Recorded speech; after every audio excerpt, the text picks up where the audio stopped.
வாங்காதீங்க. பாடம் வாங்கிறது உண்மையா? அது இது அவங்க போய் உபதேசம் வாங்குறாங்க, இவங்க போய் உபதேசம் வாங்குறாங்க, நம்மளும் உபதேசம் வாங்கலாம்னு அப்படி வாங்கக்கூடாது. ஆமாம் ஆமாய்யா. நம்மளை முதல்ல நம்ம யோசிக்கணும். ஆமாய்யா. இந்த உபதேசம் வாங்கினா நம்மளால் பண்ண முடியுமா?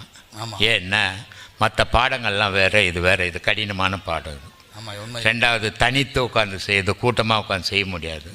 அப்படி தனித்தாக உட்காந்து செய்யும்போது அவன் மனம் அதில் ஏற்றுக்காது. இதெல்லாம் உங்களால் உடம்பு நல்லா இருக்கணும், உடம்பு நல்லா இல்லைனாலும் செய்ய முடியாது. இதை இன்னும் இங்கே யோசிக்கணும். யோசித்து நம்மளால் இந்த பாடம் வாங்கினா செய்ய முடியுமா அப்படின்னு முடியும்னா வாங்கணும். ஆனால் பாடம் வாங்கக்கூடாது, வாங்கிட்டால் விடக்கூடாது. இது புலிவால் பிடிச்ச கதை. இது உண்மையா? புலியை வாழை ஊட்டினாலும் நம்மளை கொத்திடும், அது கூடவும் நம்மளால் ஓட முடியாது. அந்த மாதிரி கதையை ஆக்கிட்டோம். இது வானான்னு நீ விட்டுட்டீங்கன்னாக்கா உன் குடும்பத்தையே கெடுக்கும். எப்படி கெடுதுன்னே நமக்கு தெரியாது, அப்படி கெட்டு போயிடும். அதனால் இது முடியும்னா மட்டும் உபதேசம் வாங்குங்க. இது ஒன்றும் கட்சி கிடையாது, உறுப்பினர் சேர்க்குற விஷயம் கிடையாது, தெய்வீகம்.